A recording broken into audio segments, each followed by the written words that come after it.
Episode के starting में हम देखते हैं कि ज़्याओ शेन और किंग यू दोनों शियानशा सेक्ट के लीडर से मिलती हैं और उसे सब कुछ बताती हैं, जिसके बाद वो दोनों ही वापस घर चले आते हैं, जहां किंग यू अपने रूम में आकर बैठ जाती है और फिर से कुछ लिखने लगती है और दिल ही दिल में कहती है कि अब आइस स्पिरिट वापस आ चुकी है, तो मुझे उम्मीद है कि अब हम मिंगशू सेक्ट को फिर से रिवाइव कर सकेंगे। और जहाँ तक मेरी और ज़्याओ शेन के कनेक्शन की बात है, तो सेक्ट में किसी को भी उसके बारे में कुछ नहीं पता। वो भी ये लिख ही रही होती है कि अचानक से हम देखते हैं ज़्याओ शेन उसके रूम के दरवाजे के बाहर खड़ा होता है, जिस पर किंग यू उससे कहती है कि तुम अभी तक जाग रहे हो। तो ज़्याओ शेन को फिर से वही जेट पेंडेंट याद आता है जो कि उसे किंग ने दिया था, जिसकी वजह से किंग यू की जान जाते जाते बची थी। तो ज़्याओ शेन अभी भी उसके बारे में सोच ही रहा होता है कि किंग यू उससे कहती है कि क्या हुआ।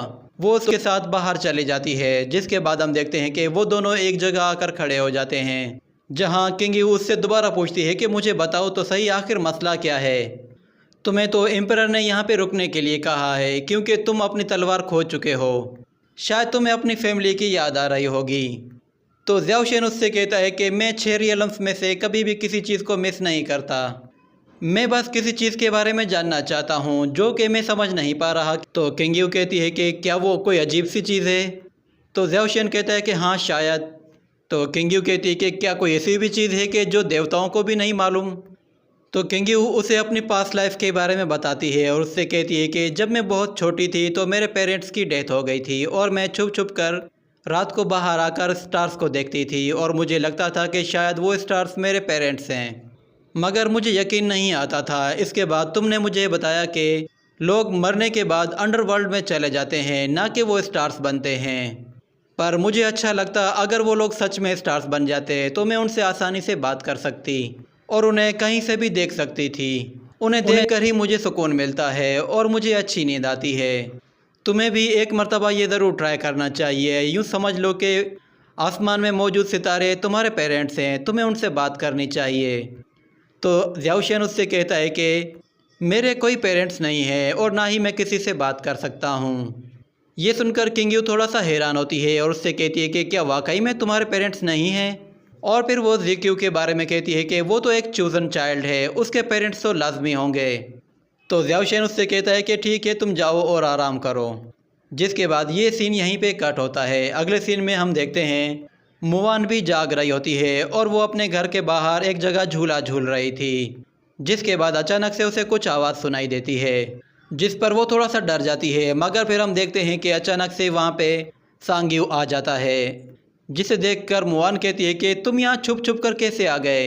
अगर मेरी सिस्टर ने तुम्हें दोबारा यहाँ देख लिया तो वो तुम्हें फिर से यहाँ से उठाकर फेंक देगी।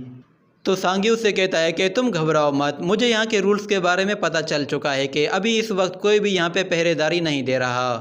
तो मुआन उससे कहती है कि अगर सिस्टर को पता ना भी चले तो मास्टर को ज़रूर पता चल जाएगा कि तुम यहाँ पर हो।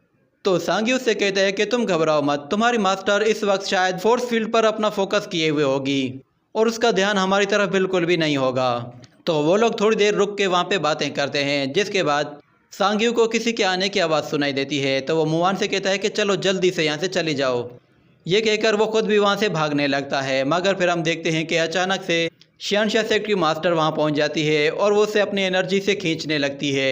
तो सांग यू छत का सहारा लेकर वहीं पे लटक जाता है, मगर फिर मास्टर उसे नीचे खींचकर गिरा देती है। जिसके बाद सांग यू थोड़ा सा हंसने लगता है और कहता है कि क्या आप भी यहाँ पे उसे अप्रिशिएट करने के लिए आई हैं। तो मास्टर उससे कहती है कि तुम जानते हो कि शियानशा सेक्ट ने तुम्हारे यहाँ आने पर पाबंदी लगाई हुई है, तो मैं चाहूँ तो मैं तुम्हें इस वक्त लॉकअप में डाल सकती हूँ और कोई मुझसे पूछने वाला भी नहीं होगा, क्योंकि तुम बार बार हमारे रूल्स को तोड़ रहे हो। तो सांग यू उसके सामने रिक्वेस्ट करने लगता है और कहता है कि प्लीज़ मुझे इस मर्तबा माफ़ कर दीजिए।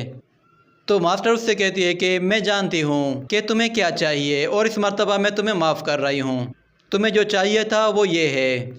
तो मास्टर के हाथ में कोई चीज़ होती है जो कि वो सांग यू को दे देती है। जिसके बाद ये सीन यहीं पे कट होता है। अगले सीन में हम देखते हैं ज़्याओ शेन को, वो लाइब्रेरी में कुछ पढ़ रहा होता है और किंग यू भी उसके बराबर में बैठी होती है।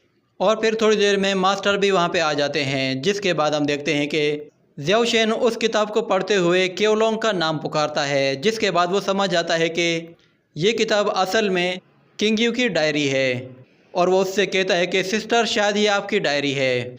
मगर ये यहाँ पे क्या कर रही है। तो किंग यू मास्टर से कहती है कि ये मेरी ख़ास डायरी है, आप इन्हें बाकी नोट्स के साथ यहाँ पर कैसे लेकर आ गए। तो मास्टर हंसने लगता है और वो कहता है कि तुम यहाँ की फ्यूचर मास्टर हो, तो तुम्हारे नोट्स भी इस लाइब्रेरी में होने चाहिए ताकि आगे चल के वो लोगों के काम आए। तो किंग यू ज़्याओशेन से अपनी डायरी वापस ले लेती है, जिसके बाद ज़्याओशेन उससे कहता है कि क्या ये वही चीज़ है जिसे तुम रोज़ लिखती रहती हो। तो किंग यू कहती है कि हाँ ये वही है। जिसके बाद ये सीन यहीं पे कट होता है। अगले सीन में हम देखते हैं किंग यू और ज़्याओशेन दोनों ज़ीक्यू से मिलने के लिए आते हैं, जिन्हें देखकर ज़ीक्यू बहुत ज़्यादा खुश होता है और किंग यू के पास भागता हुआ आता है और उससे आकर लिपट जाता है। तो किंग यू उससे कहती है कि तुम कैसे हो।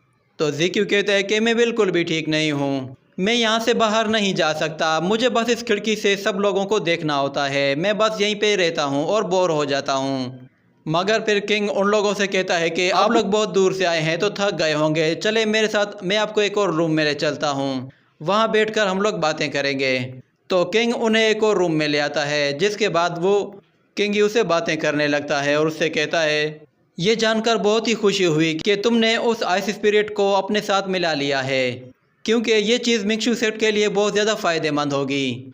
तो किंग यू उससे कहती है कि ये सब कुछ आपके उस जेट पेंडेंट की वजह से हुआ है, अगर वो ना होता तो शायद हमें पता ही ना चलता कि वो आइस स्पिरिट कहाँ है। तो ये सुनकर किंग थोड़ी देर सोचने लगता है और फिर वो कहता है कि तुम दोनों बहुत ही लकी हो, क्योंकि ज़ीक्यू तुम्हें बहुत ज़्यादा पसंद करता है। तो उससे बातें करते हुए अचानक से किंग यू की नज़र उसकी रिंग पे पड़ती है, जिसे देखकर किंग यू को याद आने लगता है कि शायद उसने ये रिंग पहले भी कहीं किसी के हाथ में देखी है। जिसके बाद अचानक से वहाँ पे ज़्याओशेन भी आ जाता है। तो किंग खड़ा हो जाता है और ज़्याओशेन से कहता है कि हमारे लिए अब आगे क्या इंस्ट्रक्शंस हैं। तो ज़्याओशेन उससे कहता है कि हेवन डीमंस इस वक्त कोई भी हरकत नहीं कर रहे और मुझे एम्परर ने कहा है कि मैं यहाँ रुक कर आप लोगों की हेल्प कर सकता हूँ। और इसी के साथ ये एपिसोड यहीं पे ख़त्म होता है।